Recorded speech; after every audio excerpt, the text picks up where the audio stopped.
Hello friend, आज हम पढ़ेंगे ऑफिस ऑर्डर। ठीक है। ऑफिस ऑर्डर हमने पिछले कक्षा में बताया था कि मेमोज क्या होता है और सर्कुलर क्या होता है। ठीक है ना। आज पढ़ेंगे ऑफिस ऑर्डर। ठीक है। इसका हिंदी होता है आदेश। जैसे कि मैंने इसका डिफिनेशन लिखा है, these letter are written in order to curtail expense on telegram. These are in form and words exactly like telegram except that they are send by post. ठीक है।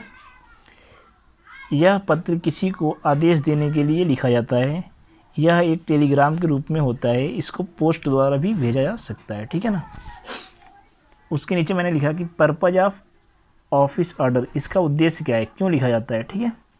तो पहला, search information about any incident, मतलब किसी घटना के बारे में सर्च करने के लिए कोई अधिकारी आदेश देता है। जैसे कि मान लेते हैं कलेक्टर साहब आदेश दिए कि भाई वहाँ पे कुछ गड़बड़ हुआ है, उसका जांच करके और जल्द से जल्द मेरे पास उसका इन्फॉर्मेशन भेजा जाए। ठीक है ना, सूचना दीजिए। दूसरा है do your duty on to honesty, मतलब आदेश आता है, अभी इस समय लॉकडाउन चल रहा है तो आदेश आया कि भाई अपनी ड्यूटी सब लोग यानी अच्छे से करें, तो आदेश दे दिया गया।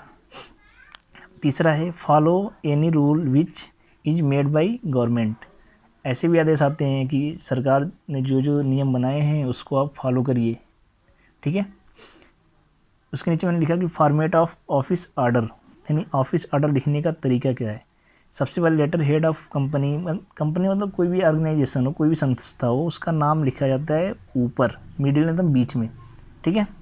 जैसे कि मैंने यहाँ पे नीचे भी लिखा भी है, जैसे एबीसी प्राइवेट लिमिटेड देवरिया, या यहाँ पे कोई भी ऑफिस का नाम लिख सकते हो, कलेक्टर ऑफिस हो जाए, ठीक है, कुछ भी, तो हम बीच में लिख देंगे। ठीक है ना।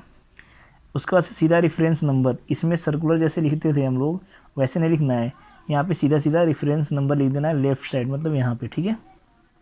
फिर डेट लिखनी है राइट साइड में, यहाँ पे डेट मैंने लिखा है जैसे। फिर टू, मतलब किसको भेजा जा रहा है उसको लेफ्ट साइड में यहाँ लिखना है। ठीक है। फिर सब्जेक्ट लिखनी है। ठीक है ना। उसके बाद से मेन बॉडी लिखना है, मतलब जो जो मुख्य बातें होंगी यहाँ लिख देना है। ठीक है, डिटेल में। फिर सेंडर और एड्रेस लिख देना है। ठीक है, यहाँ पे। इस तरह हम अपना ऑफिस ऑर्डर को कंप्लीट कर लेंगे। ठीक है। आइए मैं एक ऑफिस ऑर्डर को लिखा हूँ, उसको ध्यान से देखिए और समझते हैं कि कैसे ऑफिस ऑर्डर को लिखा जाता है। ठीक है। जैसे कि मैंने लिखा है गवर्नमेंट ऑफ यूपी। ठीक है ना। Government of UP, office of collectorate Meerut, यानी मेरठ के ऑफिस कलेक्ट्रेट से एक ऑफिस ऑर्डर लिखा जा रहा है। ठीक है ना। नंबर है, रेफरेंस नंबर इसको बोलते हैं। यहाँ पे डेट है to the district magistrate of Lucknow, यानी लखनऊ के डिस्ट्रिक्ट मजिस्ट्रेट को यह पत्र लिखा जा रहा है। ठीक है। सब्जेक्ट क्या है, विक्टोरिया पार्क फायरिंग इंसिडेंट, यानी विक्टोरिया पार्क में जो गोलीबारी की घटना हुई है उसके बारे में। ठीक है। Reference Jio number 13476 F11-1231 dated 4 February 2020। Please expedite dispatch of report on Victoria park firing incident. ठीक है। इसमें कहा गया है कि जो विक्टोरिया पार्क में जो फायरिंग हो रही है ना, उसके बारे में आप हमें रिपोर्ट करिए। ठीक है। इसमें सेंडर के नाम पे यहाँ पे आप कुछ भी लिख सकते हैं। यहाँ पे लिखा है अजहर, सेक्रेटरी यूपी। ठीक है। ओके। तो इस तरह से हम ऑफिस ऑर्डर को लिखते हैं। ठीक है ना। अब ऑफिस ऑर्डर में होता है कि हमें किसी को आदेश देना है। ठीक है, कि हमें आदेश देना है कि इसके बारे में हमें बताओ, या ये आप यानी नियम को पालन करो, इन सब से पालन करवाओ नियम का। ठीक है। ओके। इसलिए हम ऑफिस ऑर्डर लिखते हैं, किसी ऑफिस से दी गई आदेश को ही हम ऑफिस ऑर्डर बोलते हैं, एक सीधी सी लाइन में। ठीक है ना।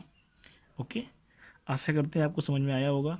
अब वीडियो देखिए, लिखिए, उसको याद भी करिए, एग्ज़ाम में ऐसे ही आपको लिखना होता है। ठीक है।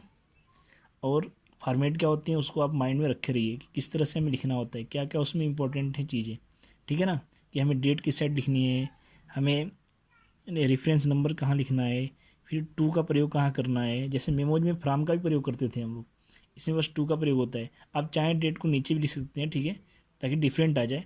हमने सर्कुलर में डेट को कहाँ लिखते थे, ऊपर, अब इसमें आप चाहें तो नीचे भी लिख कर सकते हैं सॉल्व। ठीक है ना। Okay, thank you.